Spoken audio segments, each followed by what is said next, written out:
धमाकों का। उसके बाद फिर वाजपेयी साहब लाहौर तशरीफ लाए। याद है या नहीं याद है? याददाश्त कमजोर है ना आपकी? तो तशरीफ लाए और हमसे आके यहाँ पे मुआहदा किया। ये अलग बात है कि हमने मुआहदे की खिलाफ वर्जी की, उसमें हमारा कसूर है, उसमें हम कसूरवार हैं। लेकिन अब अल्लाह के फजल करम से शहबाज शरीफ साहब दोबारा इस मनसब पे फायज हुए हैं। इंडिया और पाकिस्तान के बीच वाजपेयी दौर में होने वाला पीस एग्रीमेंट ब्रीच किया पाकिस्तान ने। उनका ये बैक स्टेप किया गया इंडिया को। उन्होंने क्या कहा है, मैं आपको पहले वो सुनवाई देती हूं और इसके बाद हम ये देखेंगे कि कारगिल वॉर में क्या हुआ था। इसकी वजह यह है कि मेरे सामने इस वक्त एक बड़ी ही इंटरेस्टिंग स्टोरी मौजूद है और वो रियलिटी बेस्ड है। बीबीसी इस वक्त मेरे सामने ओपन है। कारगिल वॉर में बहुत सारे लोगों को ये इल्म है, लेकिन बहुत से लोग शायद ये ना जानते हो कि जनरल मुशर्रफ के फोन कॉल इंडियन इंटेलिजेंस की तरफ से टेप की गई थी।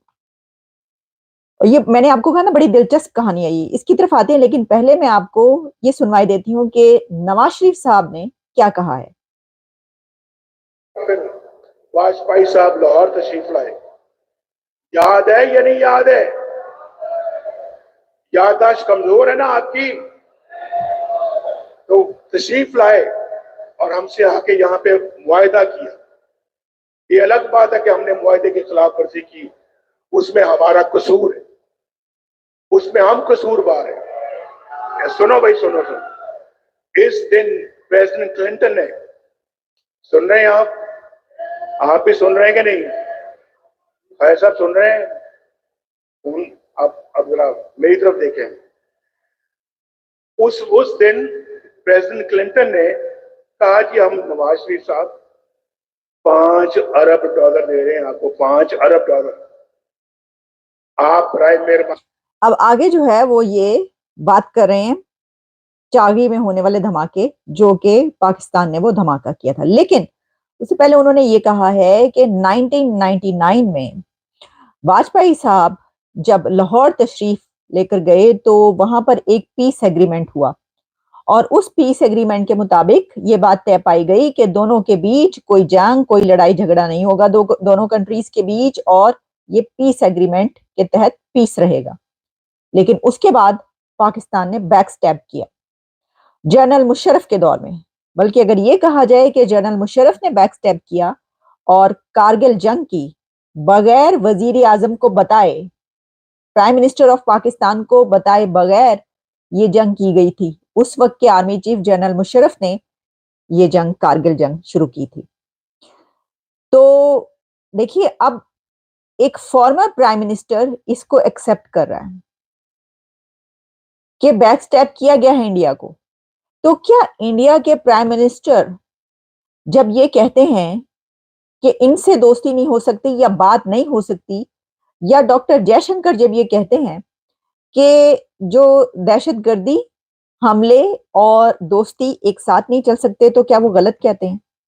ये तो सेकंड कर रहा है पाकिस्तान का former prime minister, 3 times former prime minister Nawaz Sharif second कर रहा है उन बातों को जो डॉक्टर जयशंकर ने अभी कुछ दिन पहले कही, जो नरेंद्र मोदी साहब अपनी तकरीरों में कह रहे हैं कि पाकिस्तान के साथ जो है वो दोस्ती इसलिए नहीं हो सकती कि दहशतगर्दी और वो एक साथ नहीं चल सकते, क्योंकि एक तरफ दोस्ती होती है तो दूसरी तरफ हमले कर दिए जाते हैं। तो वो देखिए, वो तो खुद कह रहे हैं, नवाज शरीफ ने इसको एक्सेप्ट किया। वो कह रहे हैं कि पीस एग्रीमेंट हुआ और उसके बाद जो है वो हमने कारगिल कर दिया, बैक स्टेप किया, छुरा घोंपा है, इंडिया की पीठ में छुरा घोंपा गया दोस्ती के नाम पर।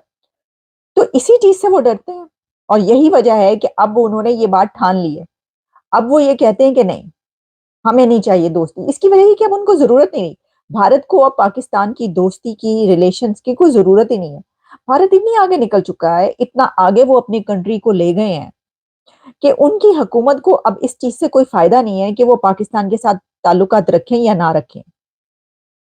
ओके, कोई ये कह रहा है ma'am what is all eyes on Rafah, इसके ऊपर भी बात करेंगे, मैं करूंगी नेक्स्ट प्रोग्राम इसके ऊपर, ऑल आइज ऑन रफा, एग्जैक्टली जो इसराइल और उसके हमास के बीच जो डेवलपमेंट हो चुकी है और रफा में जो इस वक्त सिचुएशन है, क्योंकि इसराइल जो है वो रफा में एक और बड़ी स्ट्राइक जो है वो करने जा रहा है, तो उसके ऊपर काफी बातचीत हो रही है, उसके ऊपर हम आते हैं। लेकिन इस वक्त मैं पास्ट से, माजी से, कारगिल की एक ऐसी एक ऐसा वाकया आपके सामने रख रही हूँ जो हकीकत है। क्योंकि ये जैसा कि मैंने आपको बताया कि जब कारगिल जंग की गई तो उस वक्त प्राइम मिनिस्टर उस वक्त के नवाज शरीफ को भी ये नहीं था कि ये जंग कर दी गई है। Can you imagine? Yes you can imagine, क्योंकि हम बड़े आसानी से अब तो ये इमेजिन कर सकते हैं, और हमें पता है इमेजिन करने की क्या बात है, अब तो रियलिटी है, सबको पता है कि प्राइम मिनिस्टर्स को पता ही नहीं होता और दूसरे मुल्कों के साथ जो है जंगें शुरू हो जाती हैं। पाकिस्तान के प्राइम मिनिस्टर को पता नहीं चलता, सुबह उठते हैं पता चलता है कि आते हैं हो गया जी, वो कहते हैं किन्ने कीता, वो पता चल पाए ना। अच्छा ये किन्ने कीता तो किस तरीके से पता चलता है, ये मेरे पास अभी मौजूद है जो मैं आपको बताऊंगी। तो उस वक्त भी जनरल मुशर्रफ को जब ये सब कुछ हुआ, उसके बाद जब नवाज शरीफ तक ये बात पहुंची और उनको सब कुछ पता चला, तो फिर उन्होंने जो है उसके बाद वो बड़ा नाराज हुए और क्या क्या कुछ हुआ। तो देखिए, जब हम ये देखने की कोशिश करते हैं कि जो कारगिल वॉर है उसके अंदर जो है वो सिलसिला, वैसे तो हम इसके ऊपर बात करेंगे तो बात निकलेगी तो दूर तलक जाएगी, बहुत कुछ इसके ऊपर बात कर सकते हैं, बड़ी इसकी तफसीलात हैं। लेकिन मैं इस वक्त सिर्फ वो बात करना चाहूंगी कि जब जनरल मुशर्रफ की टेप की गई उनकी गुफ्तगू, उस वक्त जो कि जनरल मुशर्रफ आर्मी चीफ थे परवेज मुशर्रफ, उनकी बातचीत हो रही थी और वो फोन कॉल टेप कर ली इंडियन इंटेलिजेंस ने। वो क्या है, इसके सामने ये जो ट्रांसक्रिप्ट है इसके समेत, दोनों की गुफ्तगू का ट्रांसक्रिप्ट समेत सब कुछ बीबीसी ने बाद में पब्लिश किया। और सिर्फ बीबीसी ने नहीं बल्कि इंटरनेशनल मीडिया में आपको कई जगहों पर ये पब्लिश होता हुआ मिलेगा। टेप में क्या था, इंडियन इंटेलिजेंस ने जनरल मुशर्रफ की जो गुफ्तगू टेप की उसके अंदर क्या था, अजीज ये पाकिस्तान है, कमरा नंबर 83315 से हमारा राब्ता कराएं। मुशर्रफ, हेलो अजीज, अजीज ग्राउंड सिचुएशन ओके है, कोई तब्दीली नहीं, इनके एक MI-17 हेलीकॉप्टर को मार गिरा है। क्या आपने कल की खबर सुनी कि मियां साहब ने अपने भारतीय हम मनसब से बात की है? अब ये अजीज, जनरल अजीज और जनरल मुशर्रफ के दरमियान बातचीत हो रही है और इंडियन इंटेलिजेंस ये गुफ्तगू दोनों की रिकॉर्ड कर रहे हैं। उन्होंने उनसे कहा है, यानी जो नवाज शरीफ और उनके हम मनसब, भारतीय हम मनसब, उनसे जो गुफ्तगू हुई उसके ऊपर वो पूछ रहे हैं कि उन्होंने उनसे कहा है कि इस मामले को आप लोग तूल दे रहे हैं, फजाइया को इस्तेमाल करने से पहले आपको जरा इंतजार करना चाहिए था। हम कशीदगी को कम करने के लिए वजीर खारजा सरताज अजीज को दिल्ली भेज सकते हैं। मुशर्रफ, ओके, क्या ये MI-17 हमारे इलाके में गिरा है? अजीज, नहीं सर, ये उनके इलाके में गिरा है, हमने इसे गिराने का दावा नहीं किया है, हमने मुजाहिदीन से इसे गिराने का दावा करवाया है। मुजाहिदीन का आ गया ना लफ्ज, यही वो कहते हैं। मुशर्रफ, अच्छा किया। अजीज, लेकिन ये मंजर काबिले दीद था, हमारी अपनी आंखों के सामने उनका हेलीकॉप्टर गिरा। Musharraf, well done. क्या इसके बाद उन्हें हमारी सरहद के पास परवाज करने में दुश्वारी पेश आ रही है? वो खौफजदा है या नहीं, इस पर भी नजर रखो। क्या वो अब हमारी सरहद से दूर रहकर प्रवास कर रहे हैं? अजीज, हाँ, अब उन पर दबाव है, अब उन पर बहुत दबाव है, इसके बाद उनकी परवाजों में कमी हुई है। मुशर्रफ, बहुत अच्छे, फर्स्ट क्लास। टेप को नवाज शरीफ को सुनाने का फैसला।